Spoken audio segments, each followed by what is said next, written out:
Selon une légende du haut Moyen-Âge, la tribu des Francs tiendrait son origine de la cité de Troie, en Asie mineure. Cette solide croyance durera jusqu'à la Renaissance et même au-delà. C'est dans l'Iliade que le poète grec Homère raconte le siège de Troie par les Achéens venus de la mer. Là, en 1300 avant notre ère, s'affrontent les héros aux armes de bronze, Achille et Hector. L'enjeu, la possession de la belle Hélène, sous le regard des rois Agamemnon et Priam, et sous le rire des dieux de l'Olympe. Après 10 ans de siège infructueux, l'ingénieux Ulysse fait construire un immense cheval de bois monté sur roue.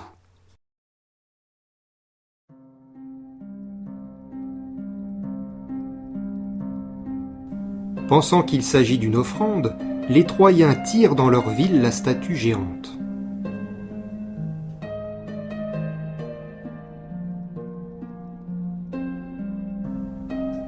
Mais c'est un piège.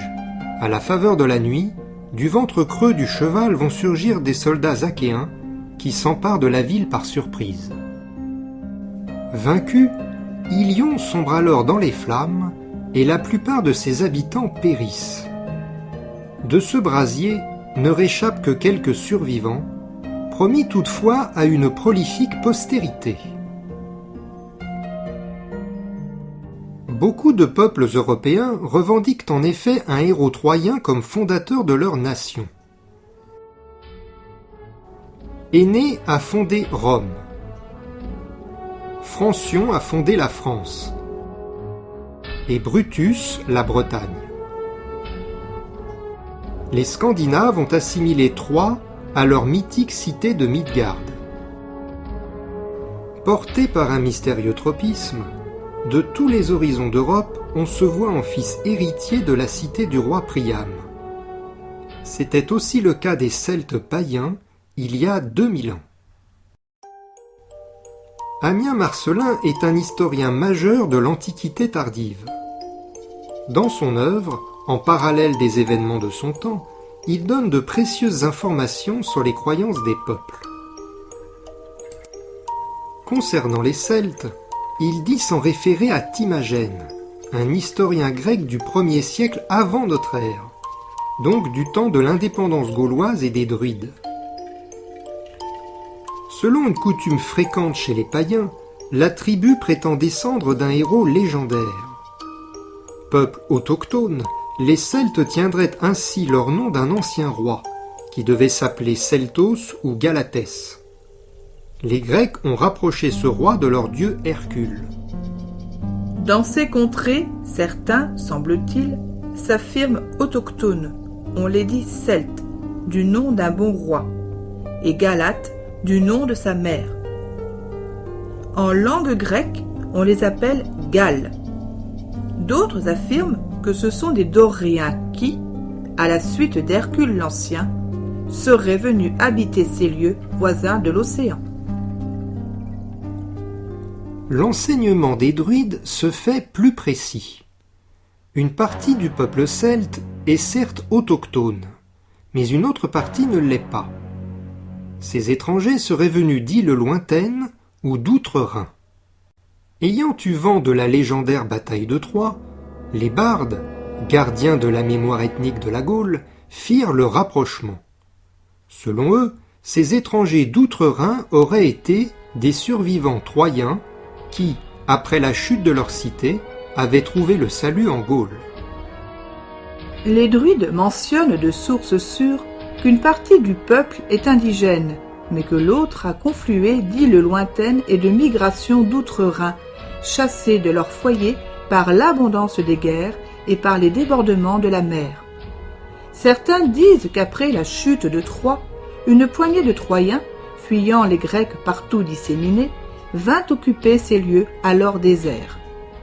Les habitants de ces contrées affirment en particulier, et nous l'avons lu gravé sur leurs monuments, qu'Hercule, fils d'Amphitryon, avait précipité la perte des cruels tyrans Gérion et Taurisque, qui ravageaient l'un l'Espagne, l'autre la Gaule, et qu'il s'unit avec des femmes très nobles, dont il eut nombre d'enfants, chacun de ceux-ci ayant appelé de son nom la partie qu'il avait à gouverner. D'autres auteurs font aussi état de cette origine troyenne des Celtes, notamment Sidoine Apollinaire, un auteur gaulois. En 471, Sidoine est évêque de Clermont en Auvergne. Se plaignant des temps barbares dont souffre alors sa région, il rappelle les glorieuses légendes locales. Il assimile la légende de l'origine troyenne, non aux Francs, qu'il connaît pourtant pour en avoir côtoyé, mais aux anciens Celtes, ici les Arvernes. L'esclavage des Arvernes, ô douleur, eux qui, si je sonde le passé, osaient jadis se dire frères des Latins et reporter l'origine de leur peuple au sang d'Ilion. La mémoire ethnique de la Gaule a donc conservé des récits païens qui font état d'une ancienne migration en provenance d'îles lointaines, d'outre-Rhin et de la cité de Troie. Ce sont ces légendes celtiques qui se sont greffées sur les premiers chefs des Francs. La greffe a pris d'autant plus facilement que les Francs viennent eux-mêmes d'une région rhénane. Les vieilles chroniques de France font en effet remonter l'origine de la royauté française à Priam, le roi des Troyens. Selon la chronique de Frédéguerre, datée du 7e siècle, à l'origine, les Francs eurent pour premier roi Priam. Ensuite, selon ce qui est écrit dans les livres d'histoire, ils eurent pour roi Friga. Le héros éponyme, qui porte en lui les germes de la nation française, se nomme Friga, Francion ou Francus. Adapté au nom des Francs, il est l'équivalent du roi Celtos, ancien héros éponyme des Celtes. Après l'effondrement de Troie, les rescapés entament un long exode à travers terres et mers. Une partie part faire souche en Macédoine. Ce sont les ancêtres d'Alexandre le Grand. L'autre partie, derrière son roi Francion, pousse plus loin sa route.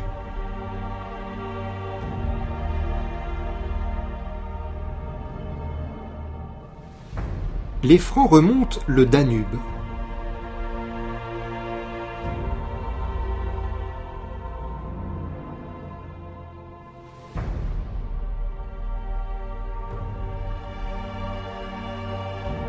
Sur leurs chariots, ils chevauchent à travers les plaines boueuses et gagnent l'Europe centrale.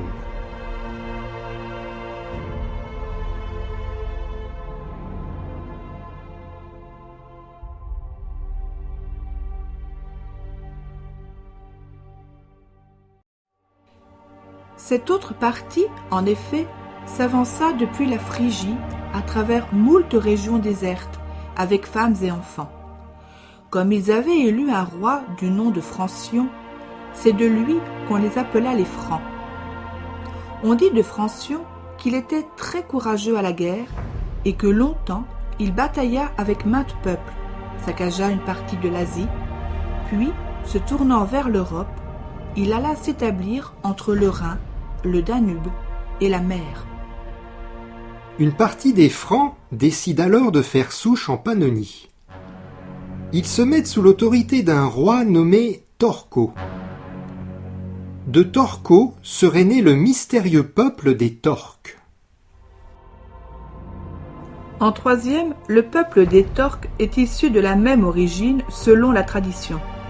Après que les Francs eurent traversé l'Asie, se livrant à maintes guerres, et qu'ils eurent avancé en Europe sur les rives du Danube, entre la Thrace et l'océan, une partie d'entre eux demeura là.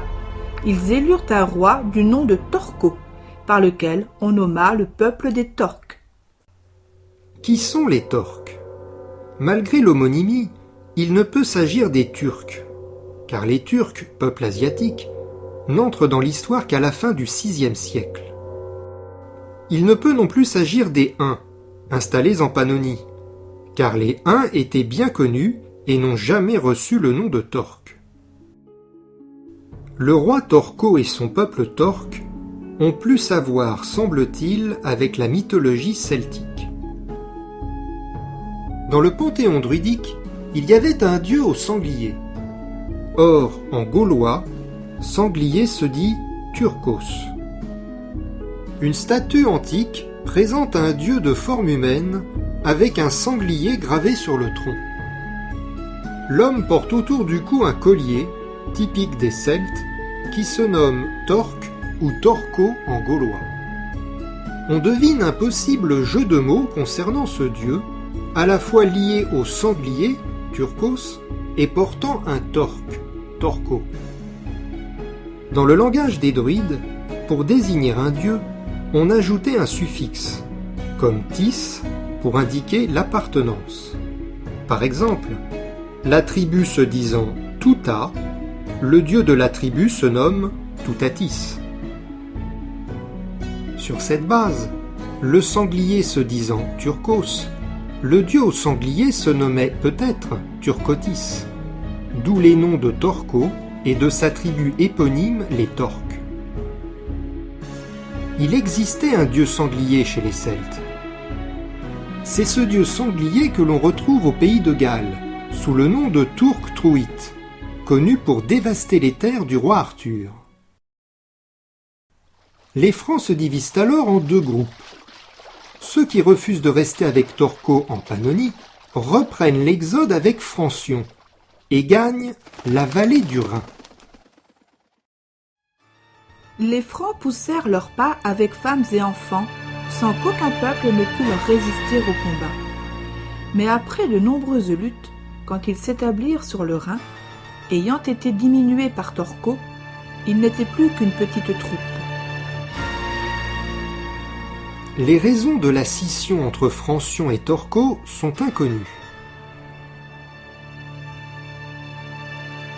Mais la mémoire ethnique leur assigne des rôles différents.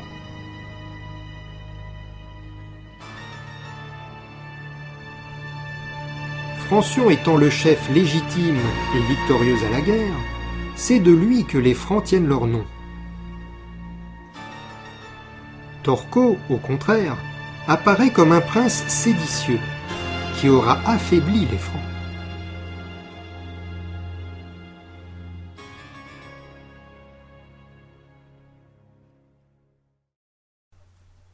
Une fois parvenus dans la vallée du Rhin, les Francs s'y enracinent. Et le roi Francion y fait bâtir une vaste cité en mémoire de l'ancienne Troie. Avec leur roi Francion, une partie parcourut l'Europe et avec femmes et enfants, vient occuper les rives du Rhin. À côté du Rhin, à la ressemblance de Troie et en son nom, ils entreprirent d'édifier une cité. Elle fut certes prise, mais il en reste l'ouvrage inachevé. Le nom de Troie, qui se dit Troia, Troja ou Trogia en latin médiéval, a pu être confondu localement avec la Colonia Trajana, une ville frontière édifiée le long du Rhin par l'empereur Trajan en l'an 100 de notre ère. À la fin de l'Empire, ces ruines encore imposantes pouvaient laisser croire à la présence de la Troie jadis construite par Francion. L'idée d'une nouvelle Troie bâtie par les Francs revient souvent dans les chroniques. La plupart des auteurs la situent toutefois non le long du Rhin, mais sur les bords du Danube, et elle porte un nom, Sicambrie.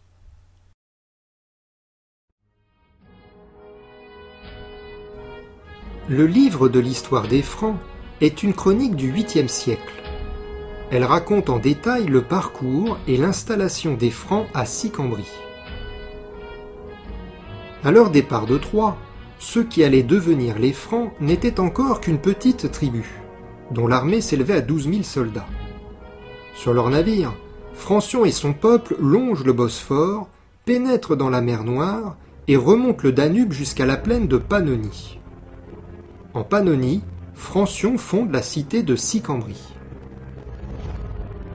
Ce puissant château fera la gloire des Francs. L'élévation d'une telle forteresse mobilise tous les corps de métier. Tailleurs de pierre, forgerons, bûcherons, charpentiers, meuniers, chaque homme a à cœur l'amour du bel ouvrage et participe au bien commun. Le maître transmet son savoir-faire à l'apprenti. Sur plusieurs générations, la tribu construit son monde. Cette forteresse est sienne.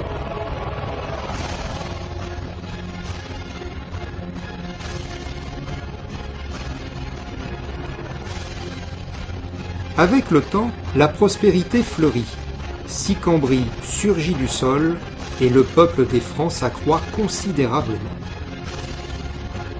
Après avoir pénétré le marais Méotide sur leur navire, ils parvinrent aux limites de la Pannonie qui jouxte le marais et commencèrent d'y édifier une cité en leur mémoire qu'ils appelèrent Sicambrie. Ils y habitèrent de nombreuses années et se multiplièrent en un grand peuple. L'œuf troyen n'est plus, mais le preux Francion érige les remparts de Sicambrie, berceau de la lignée royale des Francs. Au XVIe siècle, le poète Ronsard s'adresse ainsi à Francion. « Toi, parvenu vers la froide partie, où la Hongrie est jointe à la Scythie, tu bâtiras près le bord istrien, séjour des tiens, le mur sicambrien, que tes enfants, en longue et longue race, tiendront après pour leur royale place. » Du fait de son emplacement supposé sur le Danube en Pannonie, on a fait parfois coïncider Sicambrie avec Budapest, la capitale de la Hongrie. Mais, tout comme la Colonia Trajana le long du Rhin, les ruines du vieux Budapest ne contiennent rien de probant pour justifier une telle implantation. En ces temps anciens, la Pannonie était tourmentée par les raids dévastateurs des Alains, une peuplade descendue des lointaines montagnes d'Iran et d'Arménie. L'Empire romain souffrait de ces incursions, mais comme les Alains avaient établi leur camp derrière un marais impraticable, ils restaient impunis. Vers l'an 370, en désespoir de cause, l'empereur Valentinien Ier proclama alors à l'attention du monde « Ceux qui sauront pénétrer ce marais et en extraire cette méchante tribu, je jure de les affranchir d'impôts pendant 10 ans. » L'intrépide peuple franc répond présent. Il se rue aussitôt sur les Alains et les expulse des marais. Comme promis, les Francs sont exempts de tribut à l'Empire. Derrière les remparts de Sicambrie, ils vivent de paisibles années de prospérité. Mais 10 ans plus tard, ils reçoivent la visite du percepteur Primarius, venu réclamer le tribut annuel à l'Empire. Les Francs refusent de s'en acquitter et massacrent les serviteurs du fisc.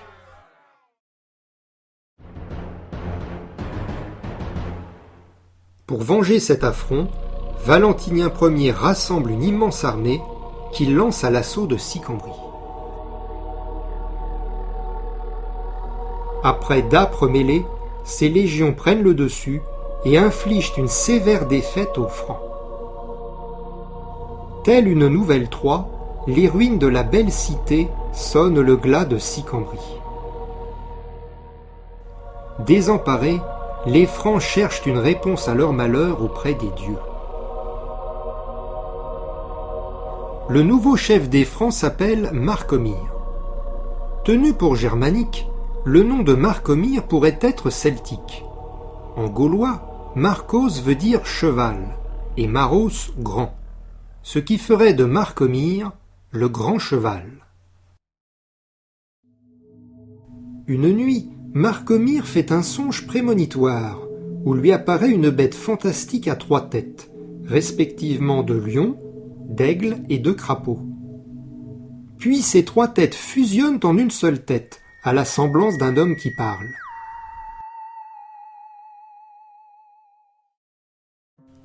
Chez les peuples païens a toujours existé une caste de devins, plus ou moins mystiques, en charge de guider les chefs à faire le bon choix. Intrigué par son rêve, Marcomir consulte Alirune, la druidesse de la tribu. Le nom d'Alirune contient la racine rune, qui signifie secret, mystère en langue celtique. Or, Alirune a précisément pour rôle de dévoiler le mystérieux message envoyé par les dieux. Selon elle, chaque animal symbolise un peuple. Le lion représente les Francs, l'aigle les Romains et le crapaud les Gaulois. Par cette vision, les dieux de la patrie enjoignent aux Francs de quitter Sicambrie et de migrer vers la Gaule. Cette errance légendaire des Francs eut beaucoup de succès auprès des historiens en quête de nos origines. Voici en 1627 ce qu'enseignait Scipion Duplex, conseiller et historiographe du roi Louis XIII. Après certains charmes et enchantements, une prophétesse ou sibylle, ou plutôt une sorcière nommée Alirune, fit voir la nuit en songe à Marcomir un monstre à 3 têtes, c'est à savoir 2 lions, 2 crapauds et d'aigles. Chacune d'elles lui parla et annonça certaines prédictions favorables, et après toutes 3 se mirent en accord de forme humaine. Le roi, s'enquérant de la signification de cette vision, Alirune l'exhorta à s'en aller loger entre le lion et le crapaud, entre le Rhin et la mer, lui promettant sans doute que sa nation conquerrait la terre du crapaud après plusieurs sanglants combats, et avec le temps subjuguerait aussi la terre de l'aigle. Ronsard met un chat-huant à la place du crapaud et rapporte ainsi la légende. Ce fut un corps ayant 3 chefs divers, l'un de chouan aux yeux ardents et pairs, l'autre d'un aigle et l'autre la figure d'un grand lion à la mâchoire dure. Puis tous ces 3 en un se rassemblaient, et ces 3 uns, face d'hommes semblaient, qui murmurant se voulaient faire entendre, mais Marcomir ne le pouvait comprendre. C'est qu'il fallait, par le conseil des dieux, laisser Sicambre et chercher autre lieu. Les 4 personnages du songe de Marcomir composent un tétramorphe. Dans le christianisme, le tétramorphe, qui signifie en grec le 4 formes, est une image symbolique des 4 évangélistes. Matthieu a la physionomie d'un homme, Jean celle d'un aigle, Marc d'un lion et Luc d'un taureau. Un passage de l'Apocalypse décrit de façon très similaire au songe de Marcomir le trône de Dieu et ce qui l'entoure. Au milieu du trône et autour de lui se tiennent 4 vivants, constellés d'yeux par devant et par derrière. Le premier vivant est comme un lion, le deuxième vivant est comme un jeune taureau, le troisième vivant a comme un visage d'homme, le quatrième vivant est comme un aigle en plein vol. On retrouve un peu la même vision chez le prophète Ézéchiel, qui décrit ainsi les 4 créatures du char de Dieu. Quant à la forme de leur face, ils avaient une face d'homme, et tous les 4 avaient une face de lion à droite, et tous les 4 avaient une face de taureau à gauche, et tous les 4 avaient une face d'aigle. S'il existe 4 évangiles, ni plus ni moins, on le doit à un père de l'Église, le Gaulois saint Irénée, évêque de Lyon à la fin du IIe siècle. Contre les hérétiques, Irénée s'appuya sur une quaternité sacrée pour justifier qu'il ne pouvait y avoir que 4 évangiles. Par ailleurs, il ne peut y avoir ni un plus grand ni un plus petit nombre d'évangiles. En effet, puisqu'il existe 4 régions du monde dans lesquelles nous sommes et 4 vents principaux, et puisque, d'autre part, l'Église est répandue sur toute la terre et qu'elle a pour colonne et pour soutien l'Évangile et l'Esprit de vie, il est naturel qu'elle ait 4 colonnes qui soufflent de toutes parts l'incorruptibilité et rendent la vie aux hommes. D'où il appert que le Verbe, artisan de l'univers, qui siège sur les chérubins et maintient toutes choses, lorsqu'il s'est manifesté aux hommes, nous a donné un évangile à quadruple forme, encore que maintenu par un unique esprit. Le tétramorphe de Marcomir ressemble beaucoup au tétramorphe chrétien. On y voit un homme, un aigle, un lion. La différence se situe sur le quatrième personnage. Un taureau pour les chrétiens, un crapaud ou un chat-huant pour les païens.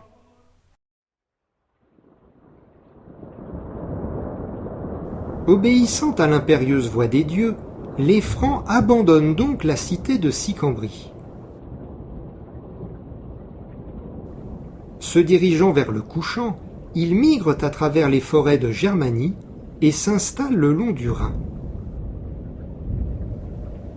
Sur les bords du Rhin, les frontières de l'Empire romain les tiennent à distance. À la fin du IVe siècle, les guerriers francs doivent se contenter de regarder la Gaule promise depuis l'autre rive du fleuve.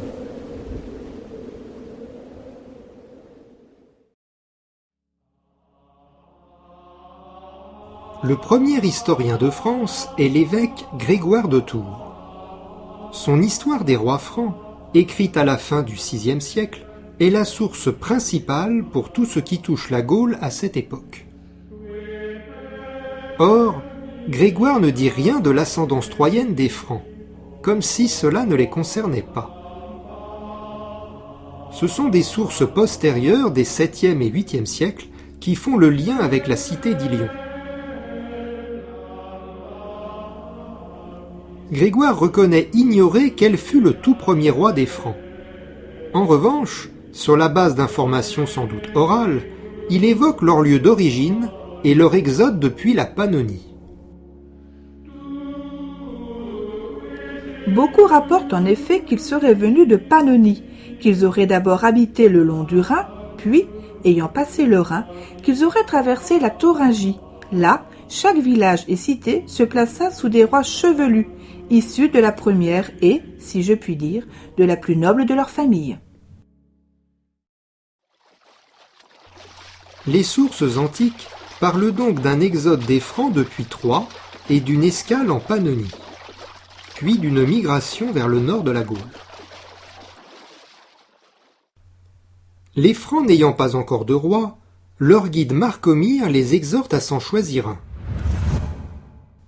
Il leur propose son propre fils, Pharamond.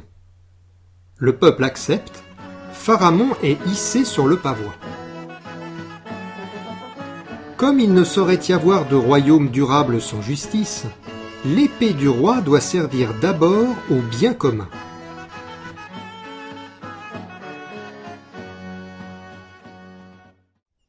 Au sein de la tribu se dressaient alors 3 lieux sacrés, du nom de Saleham, Botham et Videham. Là officiaient 4 magistrats. Ces 4 sages, inspirés par l'expérience des années, édictent les premiers statuts de la société et rédigent la fameuse loi salique. Les Francs quittèrent alors Sicambrie et arrivèrent sur les bords du Rhin, dans les régions germaniques. Ils habitèrent là avec leur prince Marcomir, fils de Priam, et Sunon, fils d'Anténor. Après la mort de Sunon, ils tinrent conseil afin de se choisir un roi unique, à l'instar des autres peuples. Sur la vie de Marcomir, ils élurent son fils Pharamond et hissèrent au-dessus d'eux ce roi chevelu. Alors, ils commencèrent d'avoir des lois qu'administraient les plus anciens d'entre eux, à savoir Visovaste, Visogaste, Arrogaste, Salegaste, dans les domaines 6 outre-Rhin de Botham, Saleham et Videham. Les plus anciens textes connus de la loi salique remontent au 8e siècle de notre ère. Ils ont été transcrits sous Charlemagne. Mais leur contenu est beaucoup plus ancien.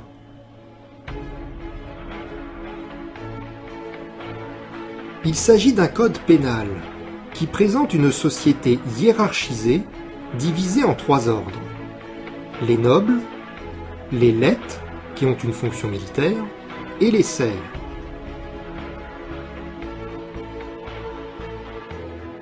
L'âge légal de la responsabilité civile est fixé à 12 ans. Les crimes et délits font l'objet d'un classement précis.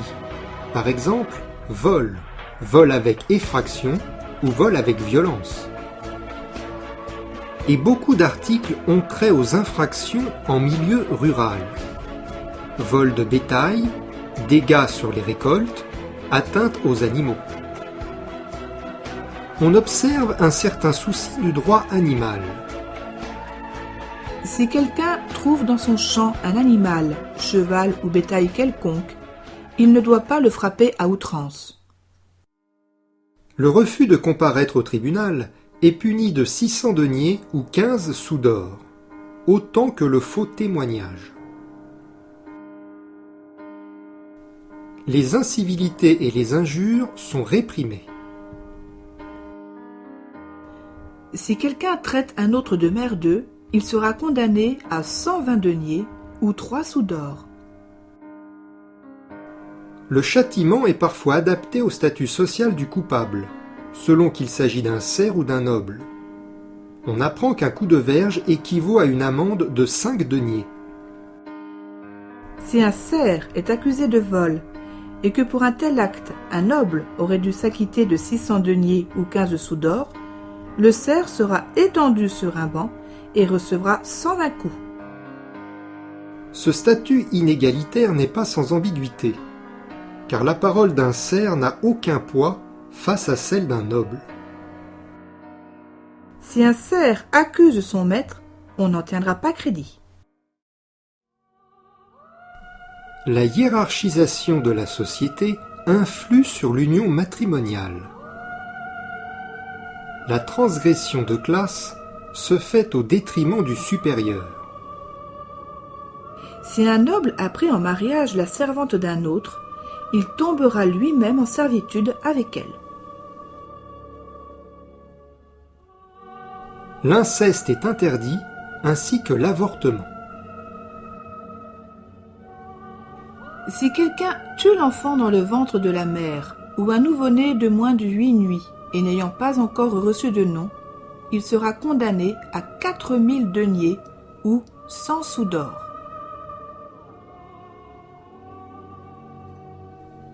L'enlèvement de femmes fait l'objet d'un titre spécial qui rappelle les mœurs païennes.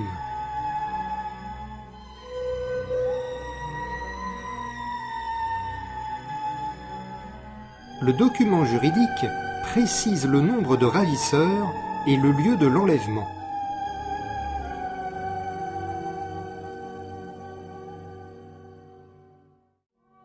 Si 3 hommes ravissent une demoiselle noble de sa maison ou de sa hutte, chacun d'entre eux sera condamné à 1200 deniers ou 30 sous d'or. Chose curieuse, cette technique de rapt avait peut-être coutume de s'effectuer à l'aide de barques. Si certains avaient des barques rapides, chacun d'entre eux sera condamné à 120 deniers ou 3 sous d'or. Le viol est sévèrement châtié, même s'il s'agit d'une femme de basse condition sociale. Si un serf débauche la servante de quelqu'un et qu'elle en meurt, le serf sera soit castré, soit sera condamné à 240 deniers ou 6 sous d'or, et le maître du cerf restituera la valeur de la servante. Les coups et blessures sont punis d'une amende proportionnée au nombre de coups assénés. Si quelqu'un frappe une personne à coups de poing, il sera condamné à 360 deniers ou 9 sous d'or, ou bien 3 sous d'or pour chaque coup. Le meurtre, tel l'empoisonnement, est condamné par une peine financière lourde. Si quelqu'un donne à boire des herbes mortelles, il sera condamné à 8000 deniers ou 200 sous d'or. Quand le meurtre est commis en réunion, c'est une circonstance aggravante. Si quelqu'un, à la tête d'un groupe, attaque un noble chez lui et le tue, il sera condamné à 24 000 deniers ou 600 sous d'or. Dans certains cas, le recours à la torture est légal, notamment par l'épreuve de la main plongé dans un chaudron d'eau bouillante. Quand le coupable de meurtre est insolvable, une procédure oblige les membres de sa famille à lui venir en aide. Après 4 audiences, si personne n'a payé pour lui le prix du meurtre, la peine capitale est alors prononcée. Et si aucun des siens ne veut le racheter en s'acquittant de la composition judiciaire, il sera mis à mort. La peine de mort semble avoir surtout été par pendaison. Et il est interdit de détacher le corps sans autorisation judiciaire. Si quelqu'un détache un cadavre du gibet ou de la potence sans décision du juge, il sera condamné à 1800 deniers ou 45 sous d'or. Un article surprenant touche au culte de la tête coupée fichée sur un pieu. Cette pratique, interdite par le clergé, était en vigueur au temps des druides, et la loi salique en conserve le fossile macabre et fascinant. Si quelqu'un ose enlever la tête d'un homme que son ennemi avait placé sur un pieu, et ce sans l'aval d'un juge ni de celui qui l'avait posé là, il sera condamné à 600 deniers ou 15 sous d'or. La magie noire est interdite, et son usage condamné. Si quelqu'un jette un sort à un autre ou l'attire dans un lieu quelconque par un maléfice, il sera condamné à 2500 deniers ou 62 sous d'or et demi. Le cannibalisme fait l'objet d'un article de loi. Si une sorcière est reconnue coupable d'avoir mangé de la chair humaine, elle sera condamnée à 8000 deniers ou 200 sous d'or.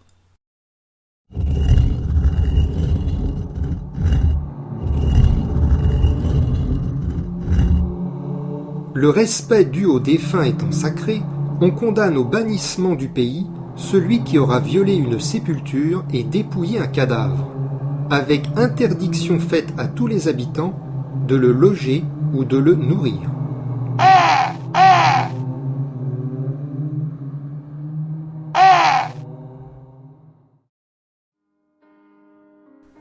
La loi salique remonte à une époque pré-chrétienne. On y décèle des traces de paganisme. Par exemple, voici le montant de l'amende pour le vol d'un porc destiné à être offert aux divinités. Si quelqu'un a volé un porc castré sacré, que l'on dit votif, et si le propriétaire peut en prouver par témoin la destination au sacrifice, le voleur sera condamné à 700 deniers, qui font 17 sous d'or et demi, en plus de la valeur de l'animal et de dommages intérêts. D'après la loi salique, l'héritage de la terre se fait uniquement par la lignée masculine. Quant à la terre salique, aucune part de l'héritage ne reviendra à la femme. C'est au sexe mâle que tout l'héritage de la terre reviendra. Durant la guerre de 100 ans, des légistes s'inspireront de cet article patriarcal pour justifier que l'héritage du trône de France ne se transmet que par le lignage masculin, rejetant ainsi les prétentions anglaises. Le comptage du temps ne se fait pas en jours, mais en nuits, selon l'ancienne coutume des druides. Le centre géographique, d'où rayonne la loi salique, est en Gaule, entre la Loire et la forêt charbonnière. Un seul article donne une indication spatiale. Il concerne le délai légal pour le traitement d'une affaire. Si celui chez qui l'objet volé a été saisi demeure au-delà de la Loire ou de la forêt charbonnière, on prolonge le délai légal à 80 nuits. La juridiction de la loi salique s'étend donc en priorité à une partie de la Gaule, ce qui est en contradiction avec le règne de Pharamond, censé alors siéger outre-Rhin. D'où souvent l'attribution de la loi salique à Clovis, dont le royaume, à ses débuts, se situera en Gaule du Nord. Quelques rares articles font référence aux Francs et aux Romains. Par exemple, dans le cas d'un vol, voici le montant des amendes selon l'origine du voleur ou de sa victime. Si un Romain détrousse un franc, il sera condamné à 2500 deniers ou 62 sous d'or et demi. Si un franc détrousse un Romain, il sera condamné à 1200 deniers ou 30 sous d'or. Un franc vaut donc pénalement 2 fois plus qu'un romain. Mais ces articles ont quelque chose de surajouté, car l'essentiel du code pénal est ailleurs. La loi salique brille surtout par son anonymat. À l'origine, elle ne mentionne aucun roi précis, ni aucune ville, et à peine les Francs et les Romains, comme si elle était le fruit juridique de quelqu'un d'autre. L'absence de repères concrets confère à cette constitution antique un parfum autochtone et intemporel. La loi salique apparaît donc comme un code pénal païen, surgi du fond des âges en Gaule du Nord, à la fin de l'Empire romain. On peut se demander s'il ne s'agit pas du code pénal des anciens druides, conservé par les populations de la Gaule et adapté aux réalités politiques du Haut Moyen-Âge. Telle serait l'œuvre grandiose du légendaire Pharamond, le roi juriste. En résumé, Pharamond et ses 4 sages se réunissent dans 3 cités et promulguent la loi salique. Ensuite, les Francs traverseront le Rhin pour aller s'installer en Gaule.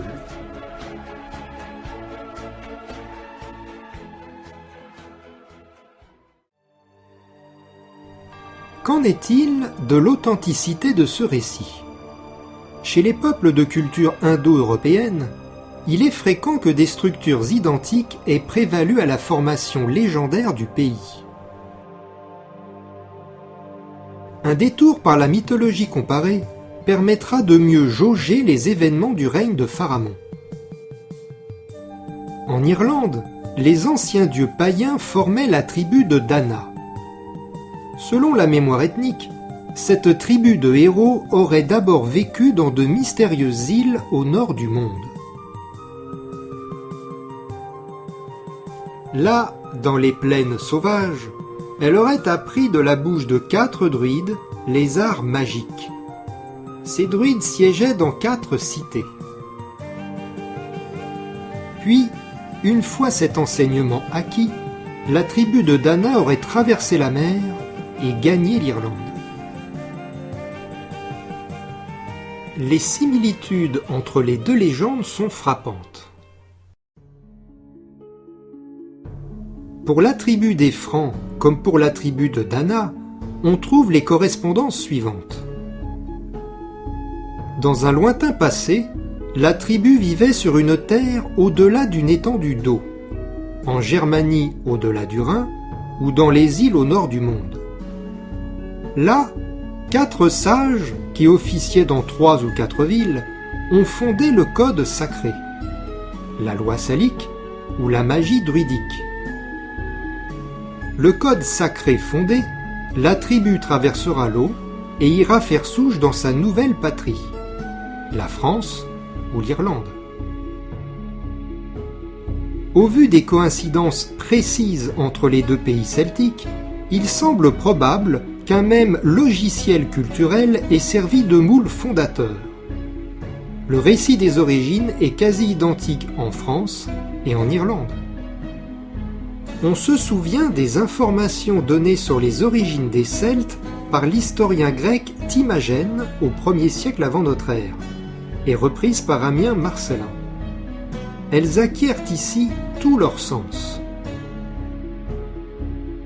Les druides mentionnent de sources sûres qu'une partie du peuple est indigène, mais que l'autre a conflué d'îles lointaines et de migrations d'outre-Rhin, chassés de leur foyer par l'abondance des guerres et par les débordements de la mer.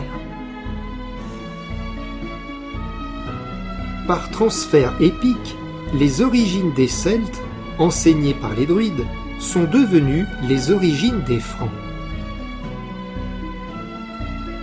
Pharamond, dont on situe le début de règne autour de 420, est le premier roi de la monarchie française. Sous Louis XIII, on enseignait de Pharamond. Voilà comment Pharamond, ayant été le premier roi souverain et absolu de toutes les nations du nom français, est à bon droit tenu pour le chef et comme fondateur de la monarchie française, encore qu'il n'ait pas mis le pied en Gaule où elle a été depuis établie, ce qui pourrait être cause que Grégoire, évêque de Tours, le plus exact et fidèle de nos anciens historiens, n'en a pas fait mention. Malgré son aura antique de fondateur de la royauté, aucun fils de la lignée mérovingienne ne portera jamais le nom de Pharamond. Cette absence révélatrice témoigne de l'épaisse brume de mythologie qui enveloppe le premier roi. Le nom de Pharamond est peut-être lié au rôle qu'il remplit. En langue indo-européenne, la racine bregmen désigne le prêtre. De là viennent les noms du brahman en Inde et du flamine à Rome, qui exercent tous deux la fonction de prêtre. Or, en tant que faiseur de loi, Pharamond remplit lui aussi l'office d'un roi prêtre. Si Pharamond n'aurait jamais mis le pied en Gaule de son vivant, il n'en est pas de même après sa mort. Selon la mémoire locale, le tombeau de Pharamond serait situé dans les Vosges, à Framont, dont le nom signifierait « le mont des Francs ».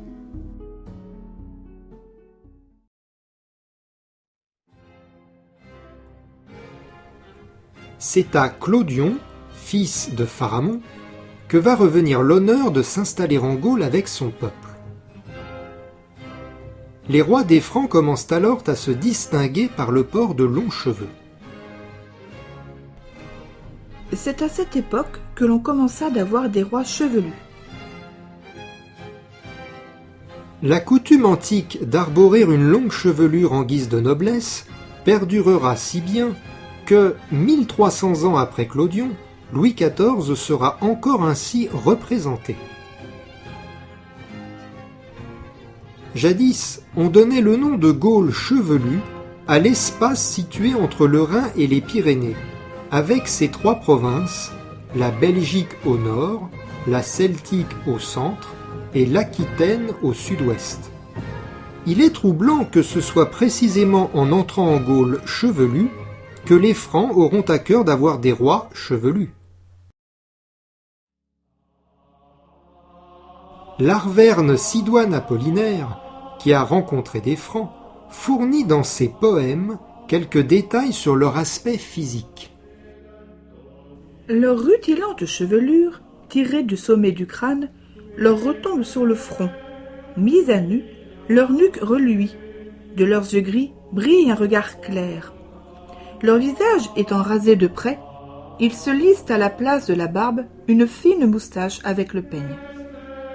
Grégoire de Tours ne dit rien de Pharamond, dont il n'a pas entendu parler ou qu'il ne considérait pas comme un roi franc. Mais il a eu vent d'un certain roi Clodion ou Clogion selon sa plume. Le domaine de ce roi franc aurait été situé en Thuringe. Il habitait le château de Dispargue. On rapporte qu'il y avait alors un roi des Francs, valeureux et très connu dans sa nation, Clodion, qui siégeait au château de Dispargue sur le territoire des Thuringiens. Où est Dispargue ? Le nom fait penser à Duisbourg, en Allemagne, ou à Duisburg, en Belgique.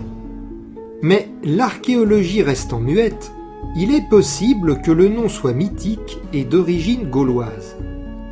Selon les sources, Dispargue s'écrit aussi Disbargue. Le premier terme, dis, est peut-être la contraction de Devos, qui signifie divin. Quant au second, il peut s'agir de Parcus, le chêne, ou de Bergo, le mont.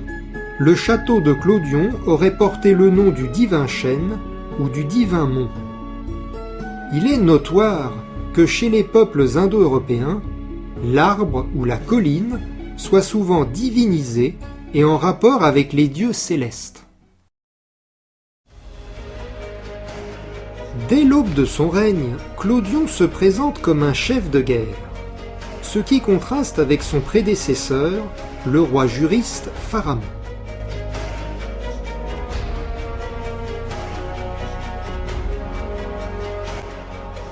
Clodion convoite les épaisses forêts du nord de la Gaule.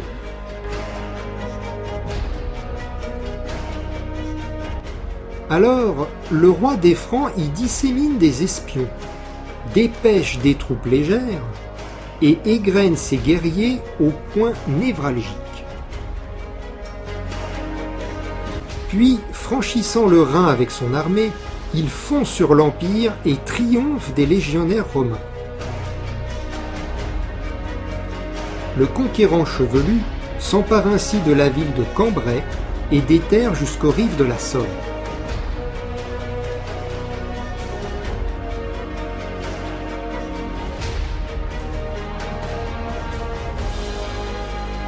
Clodion envoya des espions du château thuringien de Dispargue vers la ville de Cambrai. Ensuite, avec une grande armée, il traversa le Rhin, massacra beaucoup de Romains et les mit en fuite. Il envahit la forêt charbonnière et s'empara de Tournai. De là, s'en allant à Cambrai, il y résida quelque temps, tuant les Romains qu'il y trouvait. Puis il conquit les terres jusqu'à la Somme. L'Empire romain ne pouvait rester sans réagir. Vers 431, le général romain Aetius lance une violente offensive. Et, si l'on suit la chronique, la mêlée fut assez originale. Dans l'Artois, près du village d'Helena, les Francs ont organisé une fête. Entre vertes collines et calmes rivières, on y célèbre un mariage bucolique. Au dire de Sidoine Apollinaire, l'ambiance est joyeuse, et les couples, tout en blondeur, s'ébattent en danse nordique. Sur une colline proche de la rive, résonnait la noce barbare, et, dansant à la manière des Scythes, on mariait la jeune fiancée à un époux aussi blond qu'elle. Le laisser-aller, la douceur de vivre, la musique, la boisson, Clodion était à 1000 lieues d'imaginer qui allait s'inviter à la noce. Fin stratège, Aetius a prévu d'assaillir l'ennemi à l'improviste. À son signal, les soldats romains se ruent sur les réjouissances. Prises au dépourvu, les danses nordiques s'éparpillent en ondes échevelées. Clodion est vaincu, Aetius triomphe. Ce gros chahut n'aura toutefois aucune conséquence fâcheuse, car le chef militaire de l'Empire d'Occident connaît trop bien la faiblesse de ses effectifs. Il sait aussi que les peuples germaniques ne demandent qu'à s'assimiler aux populations locales. Alors, Aetius modère sa victoire. Avec Clodion, il scelle une paix de compromis. Les Francs obtiennent le droit de s'établir au nord de la Gaule. En contrepartie, ils auront à charge d'en garder la frontière. C'est ce royaume de Tournai, octroyé par l'Empire à Clodion, qui est à la source du domaine familial de Clovis.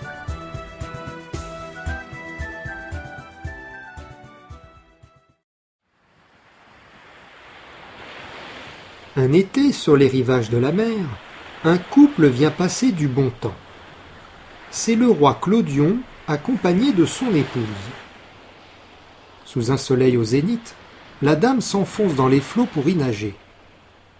C'est alors que surgit un monstre marin, le Kinotaure. Il agrippe la jeune femme et l'emmène sous les plis houleux des vagues. De cette écumante étreinte va naître un garçon hardi, Mérové, l'ancêtre éponyme de la lignée mérovingienne. La chronique de Frédéguerre s'en fait l'écho. Cette génération était entourée de coutumes païennes. On raconte que, pendant l'été, à midi, Clodion séjournait sur le bord de la mer avec son épouse. Tandis que celle-ci s'avançait dans la mer pour s'y baigner, elle fut convoitée par une bête de Neptune, semblable au Kinotaure.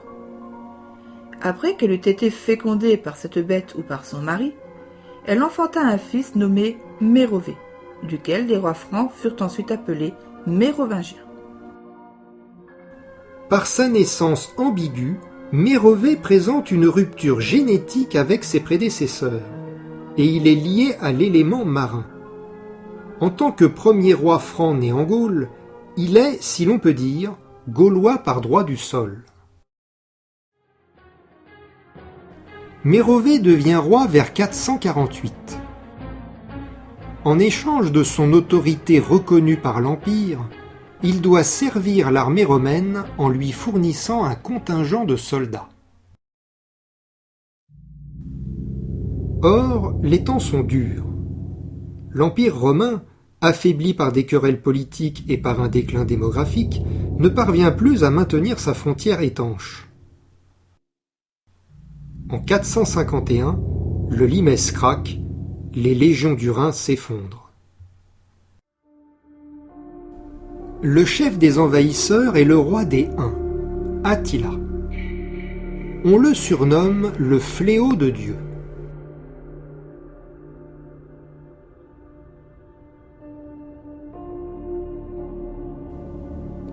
À la tête d'une vaste coalition de barbares, la tribu des Huns se jette à l'assaut de la Gaule.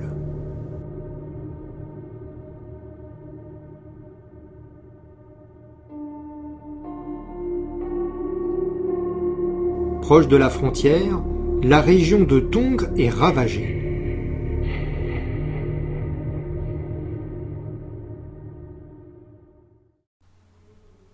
Devant le désastre des armes, saint Servat, l'évêque du diocèse, cherche dans la prière et le jeûne, 3 jours durant, l'ultime secours de Dieu.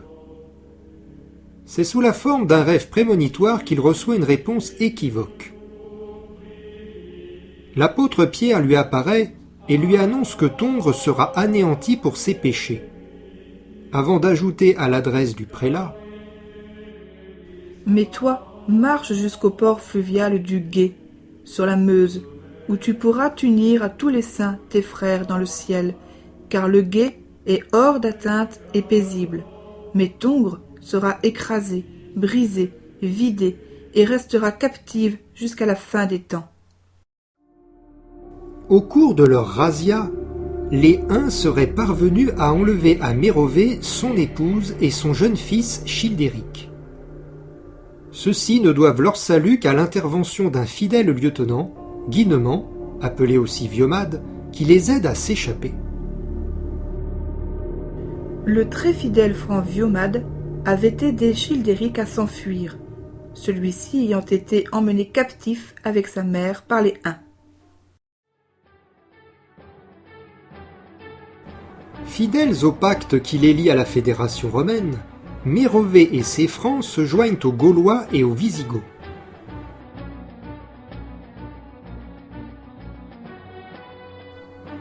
La coalition de l'Empire est emmenée par le général en chef de l'Occident, Aetius.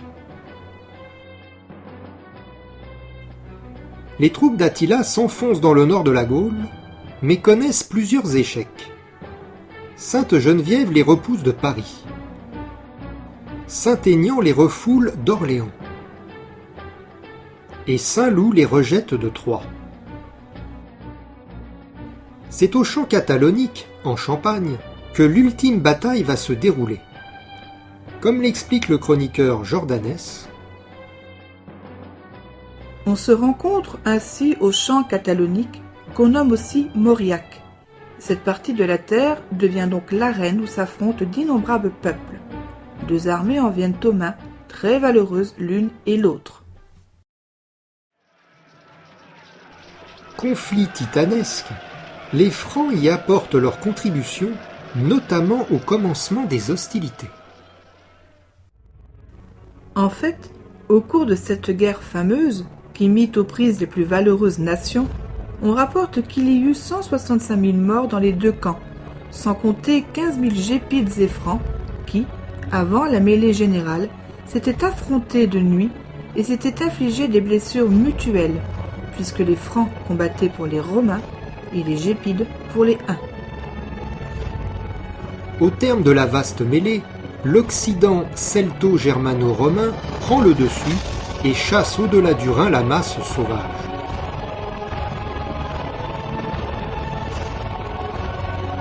Cette victoire des champs cataloniques, en 451, se situe au pivot des siècles.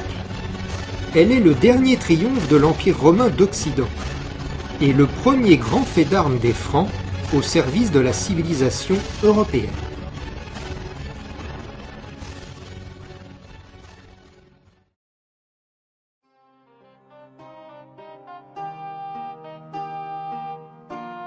Né vers 440, Childéric succède à son père Mérové en 457. Il est le 4e roi depuis Pharamond. S'il faut en croire les chroniques de l'époque, Childéric a la particularité d'être très concupiscent. Dès l'aube de son règne, il s'autorise à séduire les filles du pays et les dévergonde selon sa fantaisie. Les bons pères de famille s'en émeuvent. Exaltés par le parfum de scandale, les foules se soulèvent contre les mauvaises mœurs. Bientôt, une révolution enfle et l'on expulse du trône ce roi esclave de sa sensualité. Comme le roi Childéric, fils de Mérové, était particulièrement voluptueux, il se mit à débaucher et à prostituer les filles des Francs. Alors, saisis d'une grande colère, ceux-ci s'en indignèrent et voulurent l'abattre et le chasser du royaume. Mais dans cette tempête politique, Childéric n'est pas seul. Il sait pouvoir compter sur son fidèle ami Guinemant. Guinemant partage un sou d'or en deux. Il en donne une moitié à Childéric et lui dit « Va te cacher loin d'ici, quand je t'enverrai ma moitié de pièces, c'est que tu pourras revenir en toute sécurité. » Confiant en l'expérience de son complice, Childéric part aussitôt en exil. Il se rend chez le roi Bazin de Thuringe. Mais l'aimable fugitif, s'il a abandonné sa patrie, n'a pas abandonné ses penchants. Plus échevelé que chevelu, le charmeur séduit bientôt Basine, la jeune épouse de son hôte Bazin. Pendant ce temps, l'assemblée des Francs porte sur le trône un prince gallo-romain nommé Gilon. Par la flatterie, l'habile Guinemant parvient à s'en faire le conseiller. Guinemant, qui était grand ami au roi Childéric, était sage et plein de grand malice. Tant fit en peu de temps qu'il se lia intimement au roi Gilon, lequel ne faisait rien sans son conseil, car il le croyait son plus loyal ami. Guinemant est en réalité un espion. Ce qu'il veut, c'est rendre Gilon si impopulaire que les Francs réclameront le retour de Childéric. Alors il lui conseille de persécuter les Francs par la pression fiscale.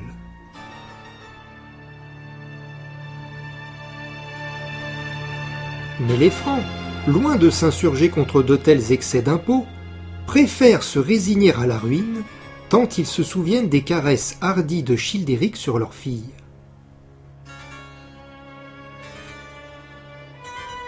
Les Francs acceptèrent en se disant « Pour nous, il vaut mieux nous acquitter d'un tribut de 3 sous que de mener une vie des plus pénibles avec Childéric. »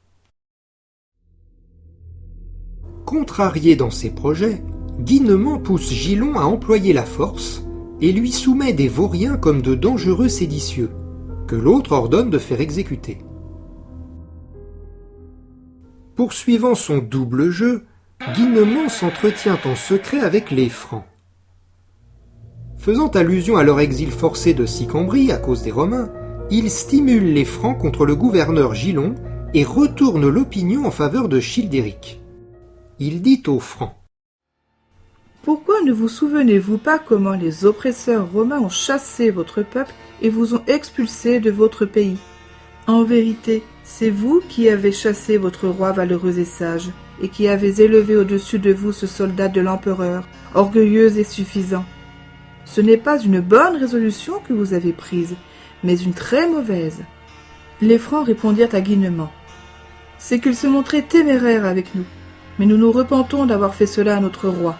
Puissions-nous mériter qu'il revienne et qu'il règne sur nous dans la paix. » Alors l'ami envoya à Childéric sa partie de sous, qu'ils avaient autrefois partagée, en lui disant « Reviens au royaume des Francs, parce que tout a été pacifié. » Rentré en possession de l'autre moitié de pièce, Childéric reprend le chemin de son pays.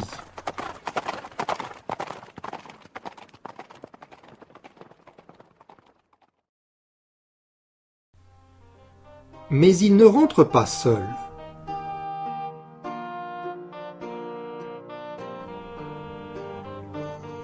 La reine Basine, abandonnant son époux Basin, décide de convoyer avec son irrésistible amant.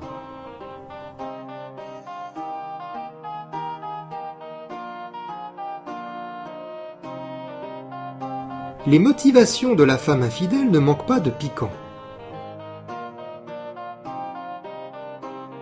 Aussi, Basine, délaissant son époux, accompagna Childéric. Par curiosité, alors que celui-ci l'interrogeait sur ce qu'elle cherchait et la raison pour laquelle elle venait avec lui depuis un si lointain pays, on rapporte qu'elle lui répondit « Je sais ta valeur et ta beauté, combien tu es valeureuse et sage. Je suis venue habiter avec toi, mais si j'avais eu connaissance d'un plus valeureux que toi au-delà des mers, c'est lui que j'aurais convoité et épousé. » Au comble de la joie, Childéric la prit pour épouse. De cette union, elle enfanta un fils qu'elle appela Clovis. Ce fut le plus grand roi des Francs et un combattant très courageux. Face à l'instable chevalier, la dame mystérieuse diffuse comme un halo d'ombre. Childéric et Basine préfigurent les couples romanesques de la littérature médiévale, tels Pépin le Bref et Berthe au Grand-Pied, Raymond et la fée Mélusine, ou encore Tristan et Iseux. Toujours, l'homme n'est que simple mortel, mais la femme rayonne d'une aura de sainte ou de fée. Dans les mythes traditionnels, ce personnage féminin très typé, à l'instar de la déesseÉriu qui symbolise l'Irlande, est l'incarnation de la souveraineté.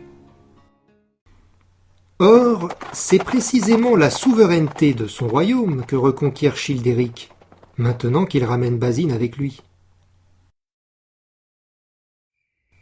La future mère de Clovis possède le don de voyance.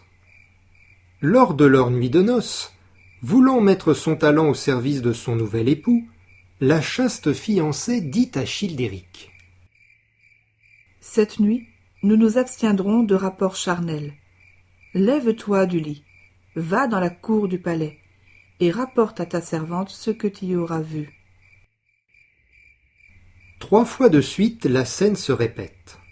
Childéric se lève, va voir dans la cour ce qu'il s'y passe, puis le rapporte à son épouse.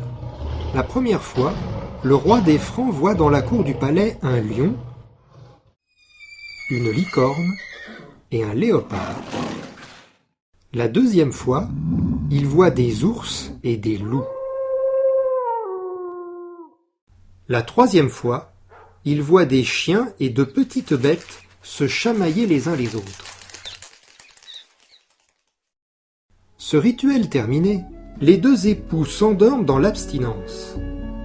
Au matin, Basine donne la clé de la triple apparition nocturne. Elle dit à Childéric : « Ce que tu as vu de tes yeux, ô mon maître, c'est la vérité à venir.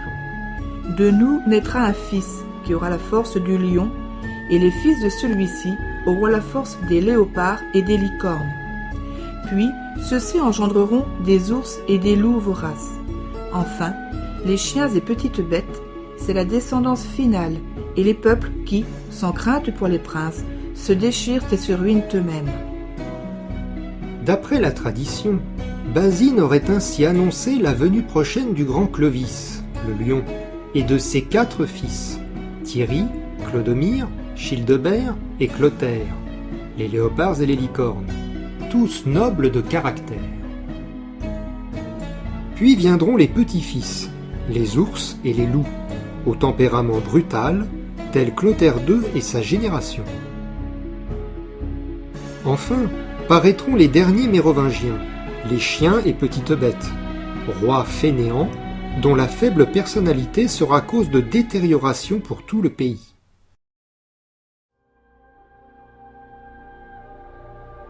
C'est la seconde fois qu'une voyante intervient auprès d'un chef d'État.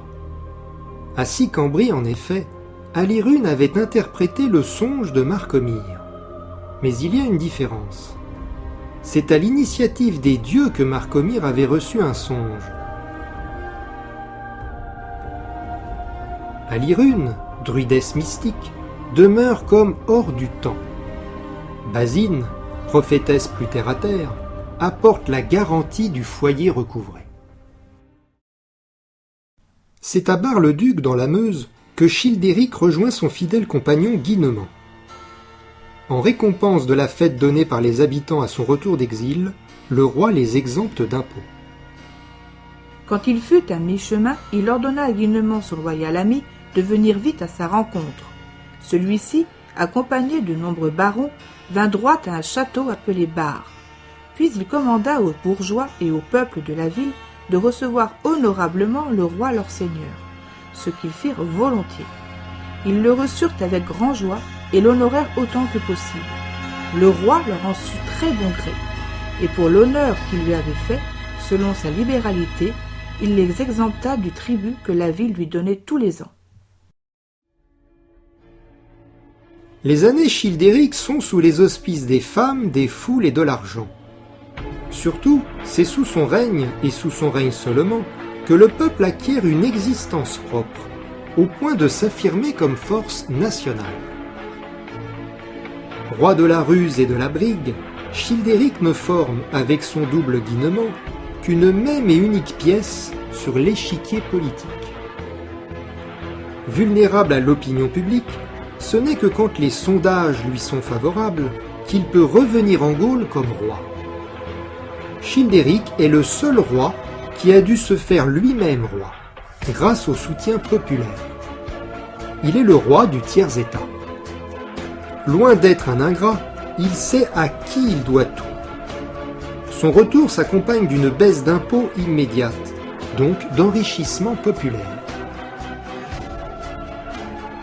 Si la vie de Childéric, telle qu'elle nous est rapportée, est digne d'un roman, ce roi n'en est pas moins curieusement le plus historique de tous, car il existe des traces archéologiques de son existence. Le gouverneur gallo-romain Gilon ayant été chassé du trône, Childéric recouvre vers 465 son royaume de Tournai, qui s'étend sur la pointe nord de la Gaule. En 466, il engendre de Basine un fils, le célèbre Clovis. Childéric gouverne la nation des Francs pendant de nombreuses années. Il assiste à la silencieuse disparition de l'Empire romain d'Occident en 476 et meurt en 481. Le peuple franc lui organise alors des funérailles grandioses. On bâtit un tumulus à Tournai où l'on dépose le sarcophage. Dans le tombeau, auprès du monarque, on place sa lance et sa francisque. Pour veiller sur le long sommeil du roi, on l'accompagne d'une effigie du divin aïeul de la famille, le Kinotaure. Un manteau pourpre, symbole des généraux romains, habille le prince. Ce manteau est cousu d'une trentaine d'abeilles d'or et fermé par une fibule. À son doigt se trouve une chevalière gravée d'un visage aux cheveux longs, avec l'inscription latine Childerici Regis, roi Childéric. Le joyeux païen Childéric s'envole ainsi, le cœur léger, vers les cieux ethniques rejoindre les Valkyries franques. L'histoire ne s'arrête pas là. Les siècles passent, on oublie le tumulus, on oublie Childéric, le Kinotaure et les abeilles d'or. Le 27 mai 1653, lors de travaux de terrassement, la pioche d'un ouvrier heurte un coin renfoncé du sol et tombe par hasard sur une cavité remplie de trésors antiques. C'est la tombe de Childéric. Lors des fouilles, bijoux et mobiliers sont extraits et offerts en 1655 au jeune roi Louis XIV, lointain descendant du fils de Mérové.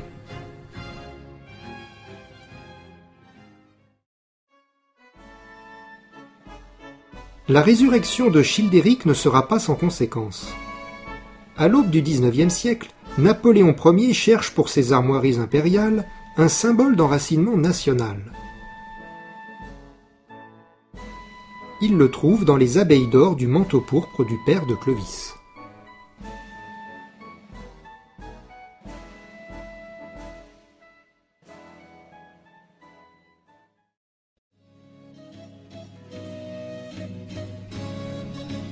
Les 5 premiers chefs des Francs, à savoir Marcomir, Pharamond, Clodion, Mérové et Childéric, sont-ils historiques ? Ou bien les récits de leur vie sont-ils, au moins en partie, imprégnés d'anciennes croyances païennes ? Il se trouve que ces 5 princes s'insèrent parfaitement dans l'organigramme des 3 fonctions indo-européennes, dont l'ossature théogonique remonte à plusieurs millénaires avant notre ère. La symbolique des 3 fonctions a été découverte et étudiée au XXe siècle par le professeur Georges Dumézil à travers de volumineuses études. Il reste à ce jour le plus grand savant dans ce domaine. Les 3 fonctions sont les suivantes, selon l'ordre hiérarchique. La première fonction concerne la souveraineté sacrée et juridique. La deuxième fonction recouvre la force guerrière.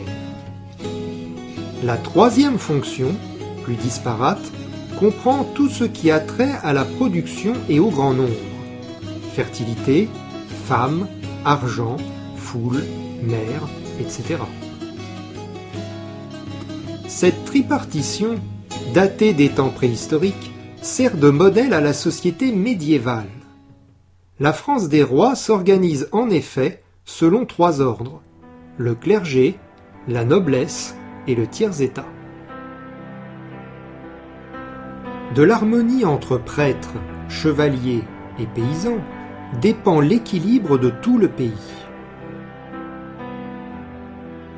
Autour de l'an 1000, le moine Adalbéron de Laon s'en fait l'écho auprès du roi Robert le Pieux. La maison du Seigneur, que l'on dit une, est en fait triple. Les uns prient ou combattent, et les autres travaillent. Ces 3 classes sont unies et ne supportent pas d'être séparées. Chacune est établie par l'office des 2 autres. Par leurs œuvres, elles se soulagent l'une l'autre. Cette union simple est donc triple. Ainsi prévaut la loi, ainsi le monde repose en paix. Cette organisation tripartite perdurera jusqu'à la Révolution de 1789 et même au-delà, puisque les 3 pouvoirs de l'État, à savoir le juridique, l'exécutif et le législatif, en sont directement inspirés. Dans les récits anciens, teintés de mythologie païenne, les 3 fonctions transparaissent de façon plus subtile.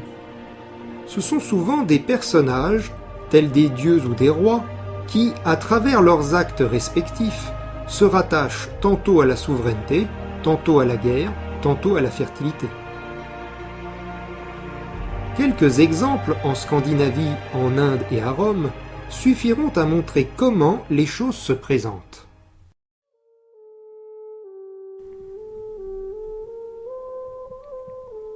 Dans la mythologie scandinave, la fonction sacrée est patronnée par 2 dieux, le magicien Odin et le légaliste Tyr. La fonction guerrière est dirigée par le belliqueux Thor.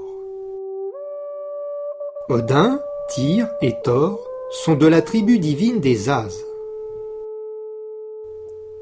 À la troisième fonction, on trouve une autre tribu, les Vannes, qui dominent tout ce qui a trait à la prospérité. Les personnages emblématiques en sont le vieux Njord, patron de la mer, et ses enfants Frey et Freya, qui sont à la fois frères et sœurs et mariés.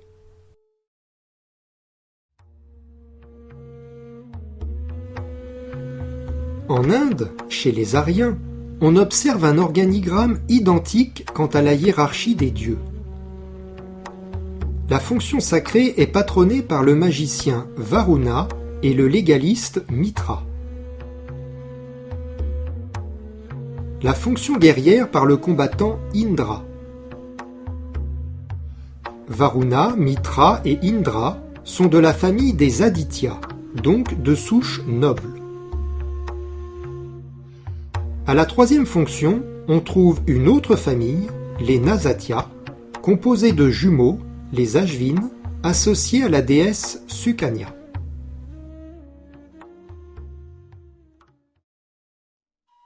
À Rome, le décor est différent. La hiérarchie théorique met en scène non des dieux, mais des rois successifs. La fonction sacrée se reconnaît dans le premier roi, Romulus, qui est magicien, et dans le deuxième roi, Numa, qui établit les lois. Le roi suivant, Tullus Hostilius, est un insatiable guerrier.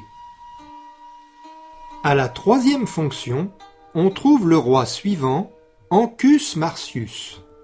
Il doit son trône au soutien populaire. En fondant le port d'Ostie, il donne à Rome l'extension vers la mer et favorise la prospérité.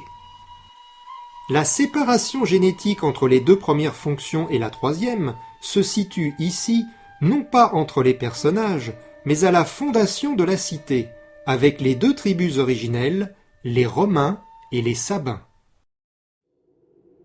Ainsi, que ce soit sous la forme d'une théogonie, comme en Scandinavie et en Inde, ou d'une succession de rois, comme à Rome, des rôles précis et identiques ont été assignés aux personnages fondateurs. Chez tous les peuples indo-européens, germains, ariens, romains, mais aussi celtes, grecs, iraniens, slaves et d'autres encore, les récits des origines concordent. La structure des trois fonctions y est toujours présente et mise en évidence. Qu'en est-il de la série des 5 chefs francs? Quels signes prévalent au cours de leurs règnes successifs? D'abord Marcomir. À la cité de Sicambrie, il fait un songe où lui apparaît le tétramorphe, avec ses 3 têtes animales et sa tête humaine. C'est ainsi que les dieux lui intiment l'ordre d'émigrer vers les rivages du Rhin. Étant inspiré par le ciel, Marcomir apparaît comme un souverain sacré. Son fils Pharamond, une fois proclamé roi, établit avec 4 sages la loi salique. Pharamond est le souverain juridique. Son fils le roi Clodion envahit par les armes une petite portion tout au nord de la Gaule, pour y implanter le foyer ethnique. Clodion est le roi guerrier. À ce moment, la lignée royale connaît une coupure génétique due à l'intervention du Kinotaure. C'est dans la mer que le roi Mérové est conçu par l'épouse de Clodion et le Kinotaure. Étant le fondateur de la dynastie dite mérovingienne, Mérové jouit d'une prérogative biologique. Enfin, son fils Childéric, par la faveur populaire, conquiert le royaume et par son charme conquiert la reine Basine, dont il engendre le grand Clovis. Childéric est le roi séducteur. On est là, typiquement, devant une structure trifonctionnelle. La fonction sacrée est occupée par Marcomir, le guide inspiré du ciel, et Pharamond, le faiseur de lois. La fonction guerrière par le batailleur Clodion. la fonction productive, fruit du Kinotaure, est occupée par Mérové, qui donne son patronyme à la lignée, par Childéric le séducteur et par la reine Basine. Il existe une correspondance évidente entre les organigrammes respectifs des premiers rois francs, des dieux scandinaves, des dieux ariens et des premiers rois de Rome. En fonction 1 sont liés aux sacrés Marcomir, Odin, Varuna et Romulus, et sont liés aux droits Pharamond, Tyr, Mithra et Numa. En fonction 2 sont liés à la guerre Clodion, Thor, Indra et Tullus Hostilius. Là intervient une séparation génétique entre les chefs antérieurs au Kinotaure et les descendants du Kinotaure, entre la tribu des Az et celle des Vannes, entre la famille des Aditya et celle des Nasatia, et entre les Romains et les Sabins. En fonction 3, liés à la fertilité, à la femme et souvent à l'espace marin, on trouve Mérové, Childéric et Basine, Njord, Frey et Freya, les jumeaux Ashvin et Sukanya, et Ancus Marcius. En France, le récit des 5 premiers chefs compose donc une théogonie historicisée. Au-delà de l'historicité possible de tel ou tel roi, la mémoire ethnique fait appel à des souvenirs culturels bien plus lointains, telle la structure trifonctionnelle héritée des temps indo-européens.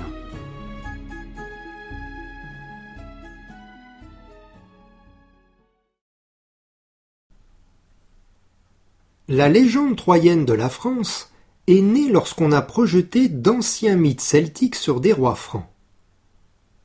Ces rois francs, réels ou supposés, sont devenus les héros du renouveau national de la Gaule. Mais il se constitua alors un doublet.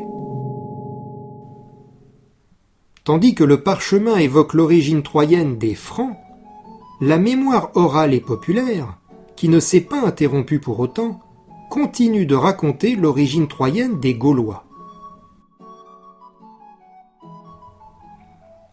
Les générations passant, on se rend compte de la chose, et l'on tente d'y remédier. Vers 1250, le roi Saint-Louis commande au moine Primat de Saint-Denis une chronique en français qui raconterait les événements importants survenus sous les rois mérovingiens, carolingiens et capétiens. Ainsi est né l'ouvrage « Les grandes chroniques de France » qui sera continué au siècle suivant. Fidèle à la tradition, les grandes chroniques de France fait commencer l'histoire de notre pays à la chute de Troie. Suivent l'échappée de Francion et la fondation de Sicambrie. Mais on y ajoute alors un curieux paragraphe.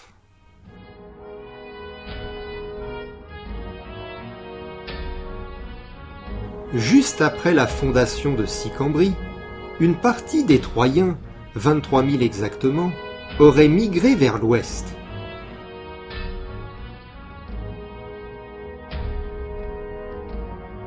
Leur chef s'appelait Ibor. Le nom d'Ibor est certainement celtique. On y décèle la racine Eburos, qui est le nom de l'if. Cet arbre, qui peut vivre plus de 1000 ans, était un symbole de longévité et d'immortalité. Il existe d'ailleurs, représenté sur un menhir, un dieu druidique du nom d'Iverix, qui signifie le roi de l'if. C'est peut-être ce dieu druidique que la mémoire médiévale a conservé sous le nom du chef légendaire Ibor.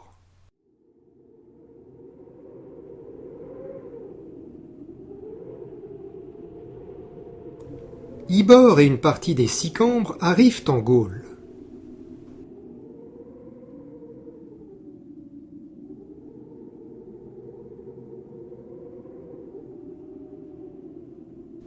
La contrée étant vierge d'habitants, ces premiers venus tombent sous le charme des lieux, séduits par la pureté de l'horizon et le souffle des paysages.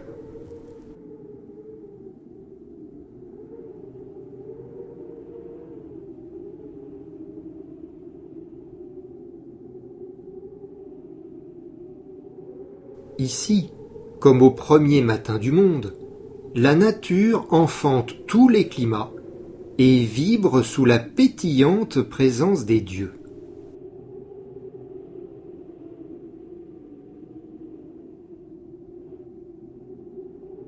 Ces premiers sicambres font souche, s'enracinent dans ce sol sacré et deviennent les Gaulois. En 895 avant notre ère, sur les rivages de la Seine, le prince Ibor fait bâtir la cité de Lutèce, qui deviendra plus tard Paris. L'archéologie confirme en partie la chronique. Cette date de -895 coïncide en effet avec les premières migrations celtiques de l'âge du fer ancien. En ce temps-là, les Gaulois vivent sans roi, dans la paix et la liberté, ce qui ne les empêche pas, sur le tard, de participer à l'Empire romain. Toute cette gente ne demeura pas en ce pays, mais s'en départit une compagnie. 23 000 furent par nombre. Entre eux firent un duc qui eut nom Ibor. Ils laissèrent Allemagne et Germanie pour quérir un nouvel habitat. En Gaule arrivèrent. Le pays et la terre leur plut moult, et moult leur sembla charmante à demeurer. Sur le fleuve de Seine habitèrent et fondèrent une cité qu'ils nommèrent Lutèce, qui aurait appelé Paris 895 ans avant l'incarnation de notre Seigneur. Là habitèrent 1270 ans depuis que leurs ancêtres furent partis de Sicambre. En ce temps vivaient simplement, peu savaient de l'usage d'armes. Au temps de l'or n'avait donc un roi en France, chacun faisait ce que bon lui semblait. Mais toutefois étaient-ils sujets des Romains et faisaient chaque année nouveaux conseillers de leur gente, aussi pour le peuple gouverné, ainsi comme ceux de Rome. C'est alors que, vers 375 de notre ère, surviennent les Francs. Les Gaulois font bon accueil aux Francs, car ils sont de même origine. Gaulois et Francs sont tous deux issus de Sicambrie. Cette bienvenue sonne comme des retrouvailles après une longue séparation. Selon les grandes chroniques de France, le premier chef des Francs à entrer en Gaule est Marcomir.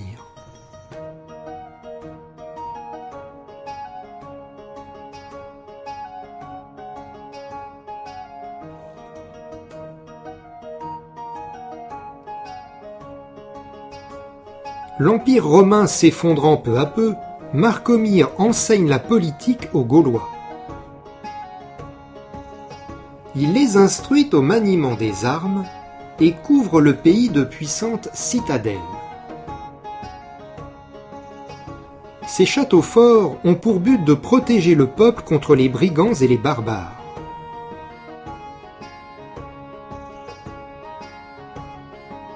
Fort de son expérience, Marcomir est alors promu par les Gaulois au rang de gouverneur de la Gaule.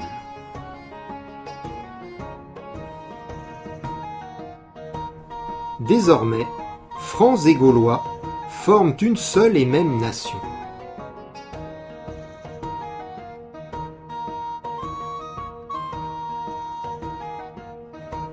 En ce temps, entra Marcomir en France. Ce Marcomir avait été fils au roi Priam d'Autriche, qui était descendu de la lignée du grand roi Priam de Troie. Ceux de Gaule le reçurent moult honorablement et toute sa gente.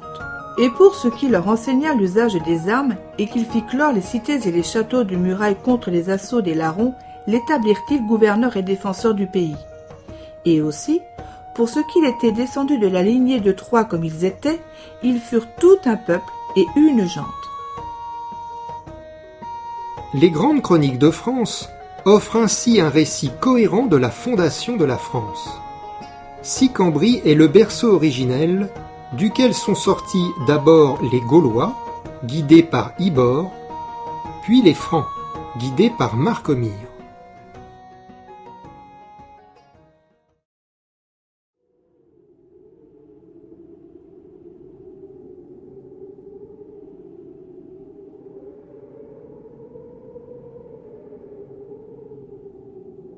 Puisque le lieu d'origine des Gaulois et des Francs est Sicambrie, une question se pose. Où est Sicambrie ?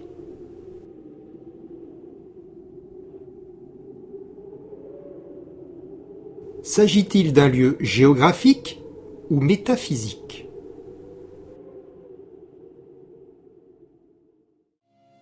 Au baptême de Clovis, saint Rémy s'adressera au roi par l'apostrophe « Sicambre ». Pourtant, jamais les membres de la tribu de Clovis ne se sont désignés eux-mêmes par ce nom. Les rares évocations d'auteurs anciens ne donnent guère d'indications. César parlait d'une certaine tribu de Sugambres le long du Rhin, mais son témoignage imprécis n'offre aucune piste. Peut-être la réponse est-elle dans le nom même de Sicambrie. Pourrait-il s'agir d'un nom celtique ? Sicambrie fait penser à Cambrie. La Cambrie est l'ancien nom du pays de Galles. Selon l'étymologie, Cambrie découle de com, qui signifie commun, et de broghi, territoire. La Cambrie veut dire le territoire commun, plus simplement la patrie. Sicambrie possède deux orthographes, avec i ou avec y. Le si de Sicambrie pourrait être un préfixe qualifiant. En gaulois, su signifie bon. Le nom de Sicambrie serait formé de su comme broghi, qui se traduit alors par le bon territoire commun, plus simplement la chère patrie. Or, que dit la légende ? La légende fait précisément de Sicambrie la patrie originelle des Francs et des Gaulois. Les coïncidences ne s'arrêtent pas là. La première ville de l'Empire romain conquise par les Francs est Cambrai, dont la consonance avec Sicambrie est évidente. Tout se passe comme si un même nom celtique, signifiant la patrie, faisait passer les Francs légendaires de Sicambrie à Cambrai. La même question linguistique se pose pour le nom de la Pannonie. De quel lieu s'agit-il ? Au XIXe siècle, l'historien Godefroy Kurt mettait en garde contre l'homophonie de certains lieux, qui indiquent parfois une mauvaise piste aux chercheurs. Pendant des siècles entiers, le Danemark n'a-t-il pas été désigné sous le nom Dacia, simplement parce qu'entre des Dacie et des Dani, il y avait une ressemblance fortuite. Ne nous empressons donc pas de traduire Pannonia par Hongrie. Qui sait si la tradition franque ne se figurait pas sous ce nom un tout autre pays ? La Dacie étant située en Roumanie, on aurait pu en effet y chercher longtemps des Danois germaniques. La légende place Sicambrie en Pannonie. Mais l'élément important, est-il le pays supposé, la Hongrie, ou bien le nom même de Pannonie et ce qu'il pouvait évoquer en langue celtique ? Il existe un mot gaulois très proche de Pannonie. Peninus est l'ancien nom du grand Saint Bernard, ce passage naturel entre la Gaule et l'Italie. C'est de Peninus que les Alpes Pennines tiennent leur nom. En gaulois, Péno veut dire sommet, tête. Quant au suffixe, il indique une divinisation. Ainsi, Peninus signifie le sommet divin. Un passage de l'historien romain Tite-Live indique l'origine du nom des Alpes Pennines et la divinité de la montagne. Ce mont, les montagnards l'appellent Pénin, du fait qu'il est sacré en son point culminant. Durant le haut Moyen Âge, les clercs avaient perdu le sens premier du mot gaulois Peninus. Pourtant, ce nom faisait partie de la tradition orale du pays. Alors, ils lui cherchèrent une localisation terrestre. Quand, sur les vieilles cartes de géographie, le nom de Pannonie s'offrit à eux, les moines crurent avoir localisé le lieu d'origine des Français. Peninus fut réinterprété en Pannonie. Telle est la force de gravité d'un mot connu sur un homonyme incompris. Cela expliquerait aussi pourquoi proviendrait de Pannonie non seulement les Francs, mais aussi le plus grand saint d'Occident et l'apôtre de la Gaule, saint Martin. Sicambrie en Pannonie voulait peut-être dire en langue gauloise la chère patrie sur le sommet divin. Il est connu que les dieux célestes ont toujours eu leur demeure sur les hauteurs, tels ceux des Grecs sur l'Olympe. C'est lors de la christianisation que l'espace métaphysique des anciens immortels a comme atterri dans l'histoire de nos rois. Après le baptême de Clovis, la mémoire populaire a transféré les anciens exploits des dieux de la Gaule sur des rois francs. Et ce transfert se fit d'autant plus facilement qu'il y a 2000 ans, les druides eux-mêmes affirmaient que les Celtes venaient d'au-delà du Rhin, et même de Troie. Ainsi est née la mythologie de la France, dont la mémoire identitaire remonte à l'aube des temps. Tout au long de l'histoire, les forces mystérieuses de l'imagination ont guidé les hommes. Mythes et légendes influencent les sociétés, et en sont comme le souffle spirituel. Au cours de sa destinée, chaque nation s'efforce d'atteindre la source oubliée des temps. On y cherche d'anciens titres de gloire ou un paradis perdu. Le Moyen-Âge et la Renaissance se sont passionnés pour les origines troyennes des Francs et des Gaulois.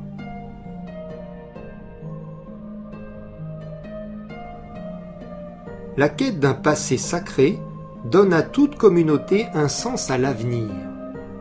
C'est la continuité de notre destinée nationale.